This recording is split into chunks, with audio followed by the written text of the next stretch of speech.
সালাতে দোয়া কবুল হয়। সালাতে দোয়া কবুলের 3 জায়গা। একটা হচ্ছে তাকবীরে তাহরিমার পরে আমরা সানা পড়ি না, আমরা তো একটা পড়ি। আল্লাহর হাবিব সুন্নাহ এবং নফল নামাজে আরো পড়তেন সানা, ওই দোয়া কবুল হয়। 2 নম্বর জায়গা সালাতে সেজদায় পড়ে দোয়া করলে কবুল হয়। আকরাবু মা ইয়াকুনুল আবদু মির রাব্বিহি ওয়া হুয়া সাজিদ ফাকসিরু ফীহি দুআ। বান্দা যখন সেজদায় লুটিয়ে পড়ে, বান্দা আল্লাহর সবচেয়ে কাছে চলে যায়।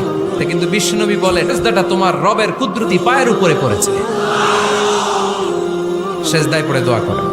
সালাম ফিরানোর আগে বিশ্বনবী দোয়া করতেন, লা ইউসাল্লিমান্না আহাদুকুম হাত্তা ইয়াতাআওয়াযা মিন আরবা'a। আল্লাহর হাবিব বললেন 4 জিনিস থেকে পানাহ না আছে আমার কোন উম্মত যেন সালাম না ফিরায়। তারা যেন পড়ে আল্লাহুম্মা ইন্নী আউযু বিকা মিন আযাবিল কবর, আউযু বিকা মিন আযাবি জাহান্নাম, আউযু বিকা মিন ফিতনাতিল মাহইয়া ওয়াল মামাত, আউযু বিকা মিন ফিতনাতিল মাসিহিদ দাজ্জাল। আল্লাহ কবরের আযাব থেকে বাঁচাও, আল্লাহ জাহান্নামের আগুন থেকে বাঁচাও, আল্লাহ জীবন